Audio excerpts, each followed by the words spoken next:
Welcome to Life Chapters Money Choices, the podcast where we explore the big life-changing transitions that shape our lives. I'm Michael Avery, and as always, I'm joined by Kim Potgieter. And, if you think about it, Kim, life transitions never arrive neatly packaged. I think it's one thing that we've discussed a lot in the show, and we often talk about the seasons of life as reinvention, retirement, a long way to change, but sometimes they arrive not packaged nearly as neatly as that. Things like exhaustion, uncertainty, burnout, grief, that nagging sense that you can't quite think as clearly as you used to. And we often talk about these seasons emotionally, financially, even spiritually, but not nearly enough do we talk about them neurologically. Because when life becomes that overwhelming, it's not just that we're feeling stressed, our brains are being shaped by what we repeatedly experience. I think our focus gets fractured, especially in a world where in the studio here, I've got a Bloomberg terminal on and we're watching the war in the Middle East, and I think our brains are being shaped by what we repeatedly experience. Now, the encouraging part is this, that the brain is not fixed. It's adaptive. It changes in response to how we live and what we practice and what we consume, and also, importantly, how we rest. And so today we're asking what actually happens in the brain during periods of transition, of stress and uncertainty. And to help us unpack that, we're joined by Dr Kirti Ranchod, who's a neurologist, a brain health advocate, and a Global Brain Health Institute fellow, whose work is really focused on making brain health very practical and hands-on. So Dr Ranchod, great to have you in our podcast studio. Thanks so much for joining us. Thank you. It really is a pleasure to be here and looking forward to the conversation. And I see you're a 2018 Atlantic Fellow for Equity in Brain Health at Trinity through the Global Brain Health Institute. And I love that because Trinity College, as I was saying to you earlier, is where my partner son Luca is studying. So how was your time there and how did it shape your career?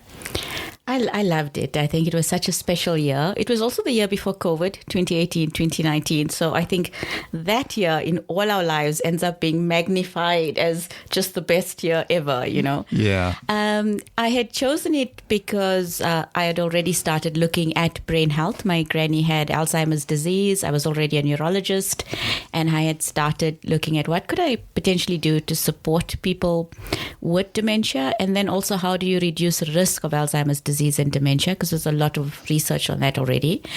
And so that's how I chose to go to Dublin. It was a very exciting fellowship.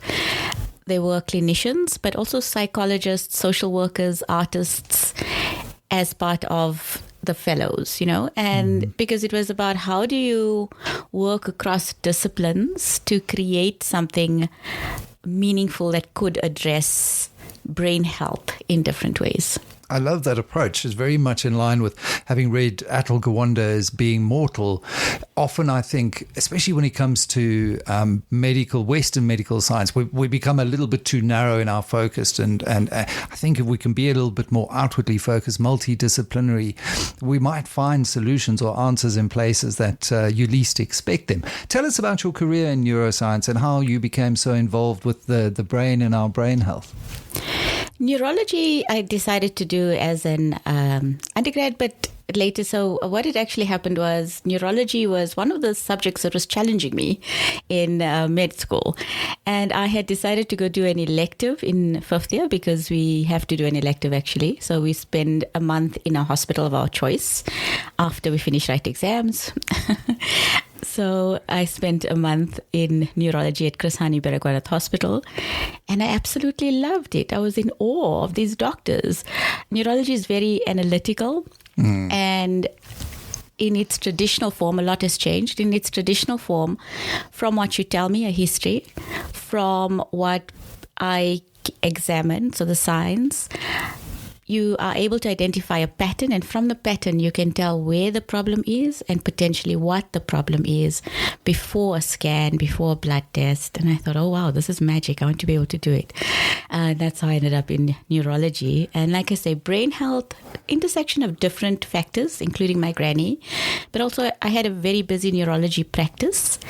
And there was a recognition that, this is anecdotal, but I would say, up to 60% of the patients I was seeing actually had stress-related problems, significant problems, but lifestyle factors, etc., contributing to neurological illness.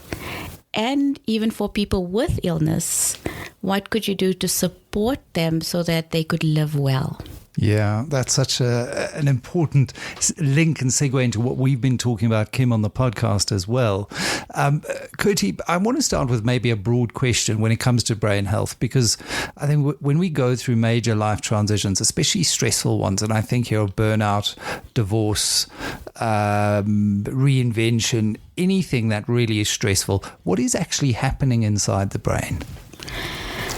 Well, I think we have to look at the whole. So we'd look at the brain and we'd look at the whole. But I think the uncertainty is stressful, right? We like to know what is happening, where we're going, what we have to do. We like patterns.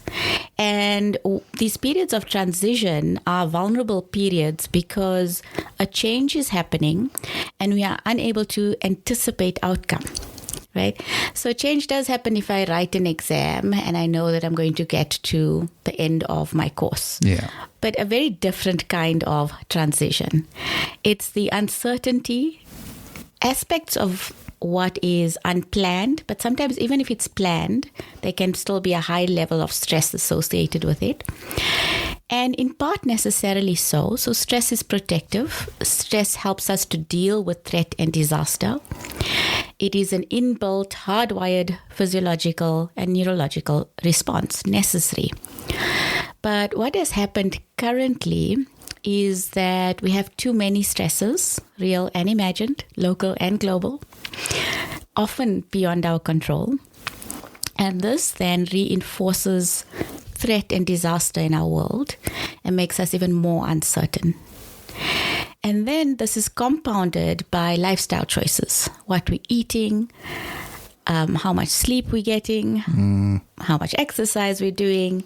And this all affects the way your brain functions, potentially leading to decisions that are not suitable for you.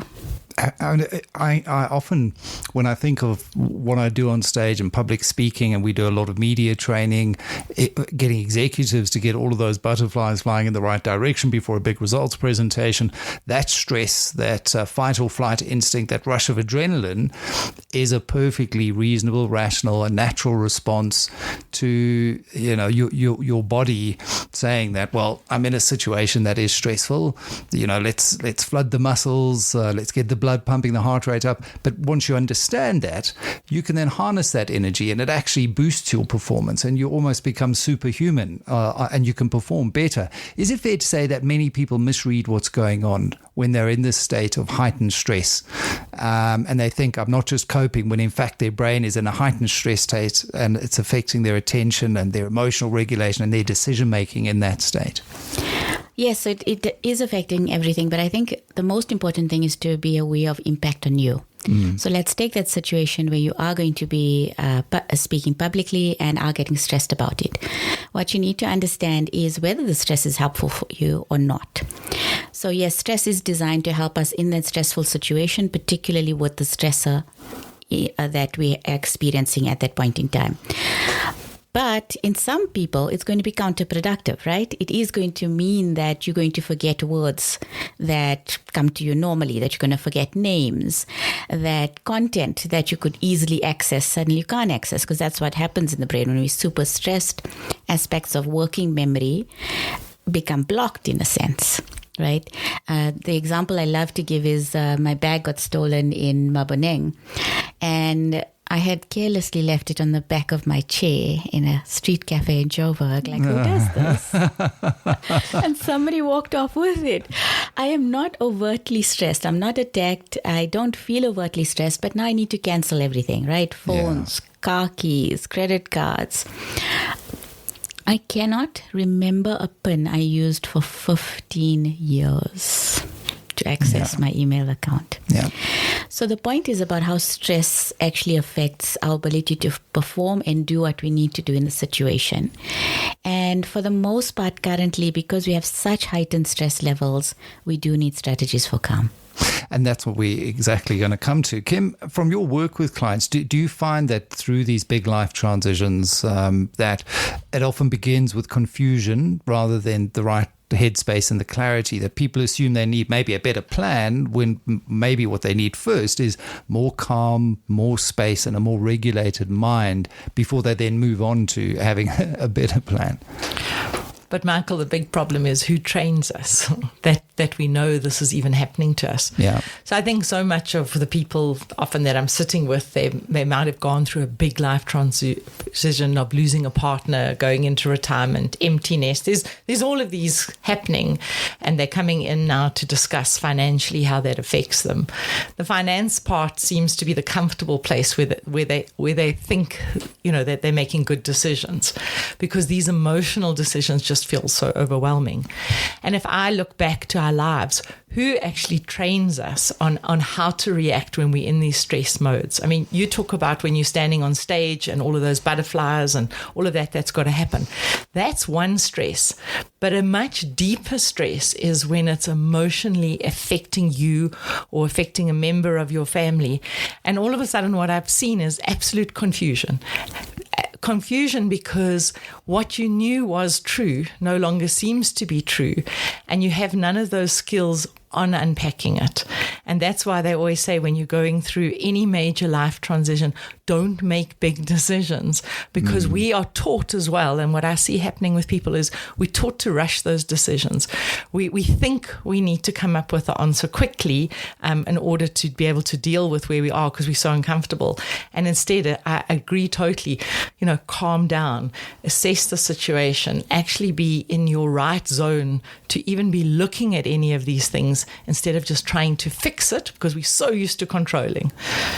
I want to unpack really what is happening to memory, and you've both mentioned it, and I find that fascinating as well, that under stress, you forget a pin that you've known almost your entire life. So what is actually happening inside the brain where people say, I'm forgetting things, I'm scattered? And is that a red flag? When does that become a red flag for maybe more underlying serious brain issues, like maybe someone moving into a state of early dementia? Memory ends up being complex, but for the most part, dementia would affect people as they are aging. You do get young onset dementia. It's very rare. And so for the majority of people that I would see under 50 who complain of memory problems, it would be lifestyle related. Right. Just too much to do, right? Or if you have a family member, then you have to go see a doctor. If it's affecting your ability to function, you have to see a doctor. Yeah. Mostly if you do have a problem, go see a doctor, because there's things that are reversible. Nutritional deficiencies, infections, etc. But for the most part, in people who are highly functional with in very stressed situations, it is because there's just too much to do. The first point of memory, when we form a memory, is attention. I need to remember where I left my keys. It's my other favorite example, because I spent hours of my life. Where are my keys? It's probably all of us. Well, my keys. My brain has decided this is not important information. But so the first part of memory is attention. And as long as you're busy and your attention is scattered, you're going to then not have the loop forming to form those memories, right? And so this is the primary problem for a lot of people in busy environments versus an illness. However, I would say if there is something affecting you, you need to see somebody. And then it's an evaluation of the lifestyle factors during either this transition, stressful period, or just normal, it's generally stressful, is how much you're sleeping. If you're not sleeping well, it's going to affect your ability to function well. Yeah. If you're not exercising, it's going to affect your brain function. So, yeah. And I think we've all been there. You're working through the night, burning the midnight oil, either on a project, an exam when you were a student, or an important deadline, trying to get a deal over the line. And you tend to then see an increase in the silly mistakes that you generally don't make. And you think, and I think often we can then self-reflect, and many of us do understand that we're not getting enough sleep, but we do, I think, at a broad level, Kirti, and to give listeners some tools to deal with the world that we're living in. We're in an age of constant disruption. I mean, we're available 24/7 now. There've got to be rules on community WhatsApp groups on when people can post, because you get people pinging through things all the time, social media, doom scrolling, all of this.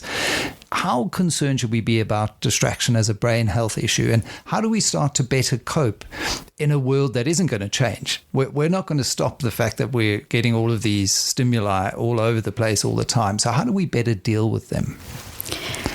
So what an individual can do, I do think that we do need to address what happens at an organizational or national level from a policy point of view. So I don't think we should be defeatist about it. We do need to start changing things from a systems point of view as well. I will, however, focus on what we can do as individuals, but it is quite hard currently, right? And we are constantly distracted. It is affecting us in many, many different ways. Our mobile phones have taken over so much function, right? It's where we read the newspaper, listen to the radio, watch a video. Listen to podcasts. But what it means is that we have this endless supply, infinite supply of information. And we're curious creatures. We want to know, we want to check, we want to understand, we want to connect. But it is having an impact on brain function. So current stats have shown that South Africans are spending over 5 hours a day on their mobile phones. Wow. Over 9 hours a day on devices as a whole. So whether that's laptops, TVs, etc. And you have to then consider the impact that this is having on our ability to actually get things done. Yeah. I'm half wondering if it's, a reflection of the state of Joburg. Like, is it just that people are too much on their phones? But yeah, so we have to start looking at what we do as individuals, how we restrict time, restrict access. But we have to look at it from a systems point of view as well. Absolutely. People in Joburg are on their phones too often behind the wheel of a car. But, we are just all the time, I think. And it's about then self-regulating, being aware. And I understand. I do think we should be very vigilant about lobbying for systemic change at an organizational, societal level. In a business, say, these are our policies. No emails after a certain time, or unless it's an absolute emergency, that kind of thing. I agree. We can't be defeatist about it, but I look around me and so many A-type personalities, and Kim, I'm sure you see it as well, high-performing individuals, and especially through COVID, we saw this. Now that we can work at home, people would roll out of bed and straight into their office. And I used to say, well, we're not working from home. It feels like we're living at work because we're just always on. So I think for me, it's also, we just get busier and busier and busier. Yeah. I've been doing quite a lot of work with Kirti personally. So while we're in the life planning meeting and we're having all these discussions, I find out about this incredible work she's doing. And with my curious nature, I also wanted to understand more of these tools. And she's talking about the tools. And for me, what it's done for me and where it's helped me is, look, I don't draw. I've got not an artistic bone in my body. Neither do I. But when I'm with Kirti, I have to draw. And in order for me to get unstuck, in order to make good decisions in my life, she takes me through, and she can explain it much better, but a series of exercises which don't involve my phone, which involve me going back internally to my own creativity. And whether it's drawing a tree that probably nobody else would know it's a tree, but it's how did I access my brain to do it? Another simple one she gives me to do is I need to draw lines, and I need to just sit and draw lines on a page. And when I'm finished drawing those lines on a page, she asks me to then write about the problem where I'm stuck, but from a positive perspective. And for me, what the work is doing is it's slowing me down. It's slowing me down enough that I can engage with what are the the actual gifts that I've got as a human being, instead of being so outwardly focused, scrolling on social media to see what they say about my problem or what they say about my challenge, I'm now learning to get the confidence in myself in order to access my brain to help me to do all of that. And, maybe she can share some more of those kind of exercises, because I think they're so valuable to our listeners who are going, yes, that's all happening. I'm forgetting the words. I'm doing all of these things. But what do I do to change it? Yeah, absolutely, Kirti. And building on that, is it just about slowing down and ensuring that we have a mechanism or a technique to press pause on the treadmill and take me through some of the reasons behind why drawing is so effective in unleashing that or unblocking that pipe? Because also as a writer, one often sits here in front of the laptop and you get that kind of writer's block. And I find if I just walk around the block, sometimes that is the perfect thing to flush it out. Thank you, Kim. Yes, I think the system I've designed has different tools, and there's a specific process attached to the tools to make them more effective. And those tools are to train the brain, because we understand that what we do shapes the brain. So that's the underlying philosophy of it, right? Famous study is the one done on London taxi drivers. This is before the age of Google Maps. And the part of their brain that developed more was a part of the brain that was important for spatial navigation, right? But then it would also help memory in different ways. And so whatever we do shapes the brain. So understanding this, what are the experiences or tools that we can incorporate into our daily lives to shape a specific outcome? Now, it's not linear, right? And I can't say in 30 days this is definitively going to happen. But I can say with practice, after 30 days, you'd be better than on day one, right? Yeah. So different tools, because you need different tools for different situations. You need different tools for different personalities. You need different tools for different outcomes. And so in the toolbox would be meditation, mindfulness, or relaxation tools, drawing tools, other creative tools, and music. So I use music as well, and nature. So going for the walk in nature. How do we construct experiences like that? And then around the tools, because we all know people who've done meditation, mindfulness, and are still super stressed. And in part, it's because if you're having 8 cups of coffee a day, an energy drink or two. You are still going to have high levels of stress. You're going to be anxious. So it's got to go hand in hand with lifestyle. With lifestyle, nutrition, exercise, all of those exactly. things. And coming back to drawing, I love drawing. I've been drawing since I was a child because of my parents. My dad taught us to draw and paint. And I love it. So actually, when I first started doing this, I used to get people to do a self-portrait, Kim. We still haven't done that one. No, please don't. And then realized maybe this was too stressful. I'm preferring the music, by the way. So what do you do with music?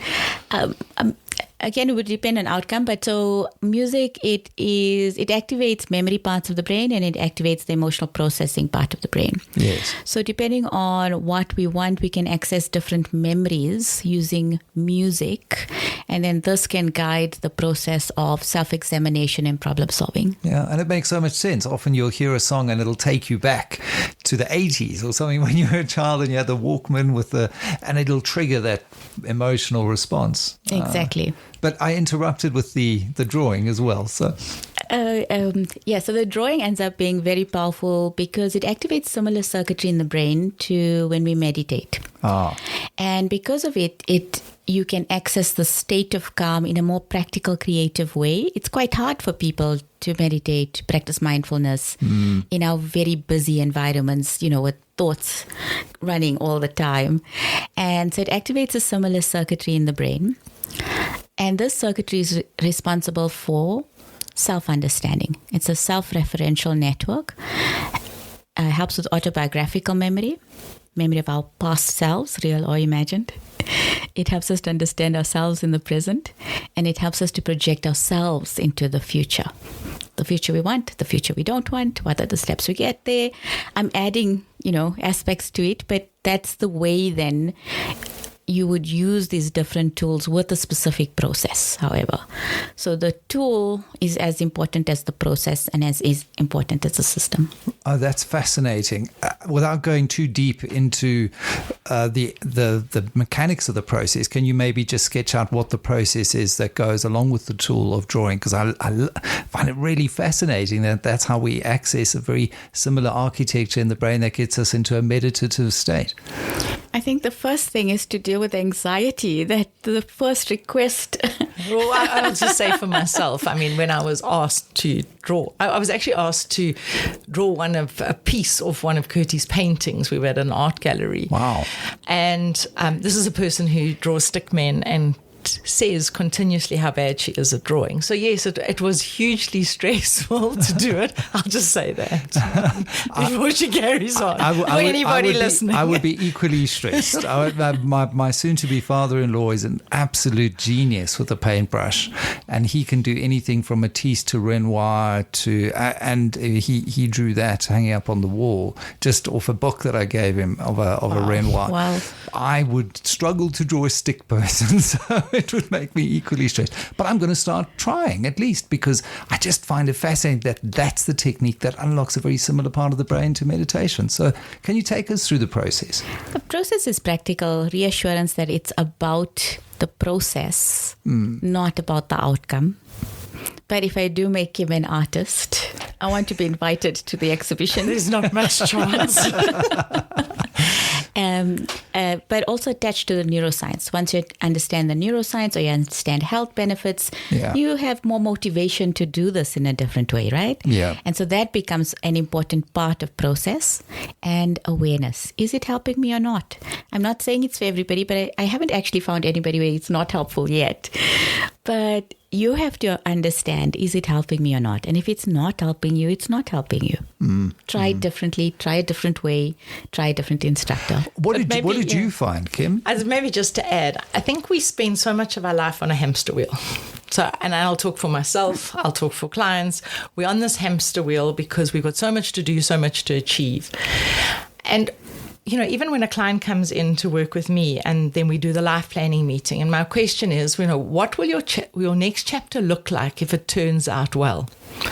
I see a look of fear come across their faces because they often haven't thought about it or even had the time to contemplate it because they've been so busy working and making sure that everybody else is looked after and they've got enough money and this is all happening. So when I'm asking that question, it really does, there is some fear. And I think for me, and what it did for me is it's helping to get you unstuck. Yeah. So we have like this idea. So let's talk about somebody who's coming in and they're going to be retiring. They have a whole identity attached to themselves as a working person, as a provider. And now they've got this blank canvas in front of them. And for them, it's a really difficult time. So when I've been talking and exploring all of this work, I'm saying to Kirti, there's such a beautiful link between what I'm doing in the financial planning world and what she's doing just to help people, that missing link of actually being able to get unstuck, not so attached to the identity that they formed for all these years, calm themselves down enough so that there's an opportunity to explore the next chapter. And yes, what does it look like if it turns out well? I know for myself, and I'll talk from being a mom, I'm in empty nest, 3 of my children have left home, yet and I would say it's just over 30 years I've got big age gaps between my children. My identity has been very wrapped up on being a mother, a provider, looking after my children, supporting them, having fun with them, all of these kind of things. And the work Kirti's doing with me is actually going, so Kim, what do you want? Kim, what do you want? And I find that I'm very stuck in coming up with that because I'll always come up with reasons for everybody else. So the drawing and the music is helping me just to unstuck my brain in those patterns. And I mean, she can take over from there because she's explained to me that there is patterns in your brain that are stuck like that. So I'm not alone. And I know I'm not alone because I talk to lots of people all the time. And this is a common thing that I'm hearing, whether it's retirement, whether it's empty nest, whether it's different transitions. decisions. But we're stuck just hanging on to what was. But once you understand that, and just before we move to you, but once you understand, Kim, that there is a neuroscience behind this, that there are these patterns in the brain, how much of an aha moment is that for you to then say, right, once I understand that, almost like neuroplasticity, I can also rewire those patterns in the brain? It's so exciting, and it's so encouraging, because when you're in it, you feel like it's only you going through this. You feel like you're stuck in it, and you can't see the steps to get out of it. And the more you think about it, and the more you go over it and over it and over it, it then becomes overwhelming. So for me, this whole experience with Kirti has got me to just give myself permission just to take time, and give myself permission just to work with my brain and not work against it. And I think so much of what we do is working against it, yet it's this incredible tool we've been given really to help navigate life. So let's just end off making this even more practical, Kirti, if we can. If someone's listening and they're feeling mentally cluttered or emotionally stretched or blocked and perhaps a bit stuck, what are the first 3 or 4 things you would tell them to do this week to go home and start practicing to overcome where they find themselves and get off that hamster wheel? Visit an art gallery. Love that. If I have to look at practical things, I think the easiest is going for a walk in nature. Right. So I think this is help. Maybe it's not so easy in Joburg, but it is one of the most practical things that you can do to help you. Well, we've got the wilds, we've got Emma Renshaw, we've got the Westcliff Stairs. We can do it. We can do it. So yeah, I would say walking in nature. If there is a creative practice, I like drawing, I like visual art, so that's the one I've incorporated. But a creative practice can be knitting, it can be crafting in different ways, it can be gardening.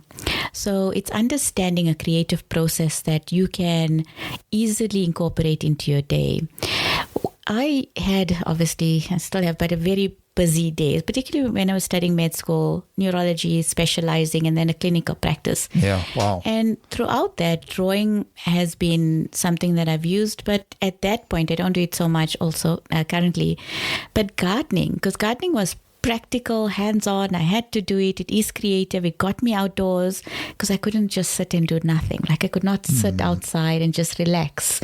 I needed to be busy during those periods. And so that ends up being quite practical to do. It doesn't have to be complicated. It can be a pot plant, It doesn't have to be complicated at all. And trying to get adequate sleep is also a current problem. Right, Kim, so just bring it back to how we use all of this to help with our financial wellness, because we talk a lot about brain and emotional and psychological wellness. But when it comes back to our money transitions, how do you use these kinds of tools and techniques to ensure that we stay the course on our financial plans? So for me, this is all very new. I'm busy unpacking it all. So I haven't really used this work with clients. But where I can see it really working is this whole transition that we're going through, and just giving us those tools to be able to connect with those answers that are sitting in us. But where I'm also wanting to work with it, Michael, is very much around where people are stuck with their relationship with money. I've shared with you many times, by the age of 7, we've developed this relationship with money. It then goes into our subconscious and it sits there and it's stuck. So where I'm encouraging somebody that they can retire, that they do have enough, and they have this terrible fear that they don't have enough and they're never going to have enough. Because again, yesterday I was with a client who remembers being at school, and when he was at school, his parents couldn't afford to give him money to get the outfit to wear to a civvies day, and he went in his school uniform.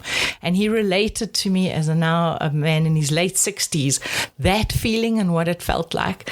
And as much as I was telling him yesterday that he had enough money and he could consider retirement, he's remembering his childhood of being in the playground and feeling that shame that he felt because he was pretending to everybody that he'd forgotten and he'd just come in his school uniform. But in the meantime, he totally planned it. That was now driving a huge, big financial decision for his life and a course of which direction he was going to take. So for me, if that stuckness is there, the work that I'm exploring with Kirti and the work that she's doing, I could bring those kind of tools in or recommend clients do that kind of work so that they can move out of that unstuckness. Yeah, and I think that is ultimately what we're all trying to achieve. Thank you so much, Kim Potgieter and Dr. Kirti Ranchod, for joining us here on Life Chapters Money Choices. I think so many of us try to make these very important big life decisions while mentally exhausted or chronically distracted. And if we can just step back, step off that hamster wheel, go visit that art gallery. I know Latitudes is coming up. I love it at Shepston Gardens, or go to Circa over the weekend. Do whatever, get out into nature, do the gardening.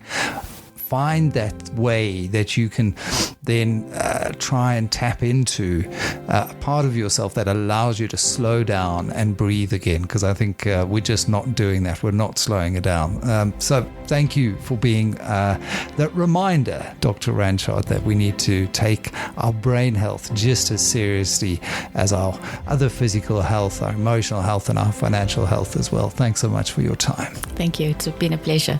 Well, that was Dr. Kirti Ranchod, neurologist and brain health advocate, in conversation, as always, with Kim Potgieter here in my studio on Life Chapters Money Choices.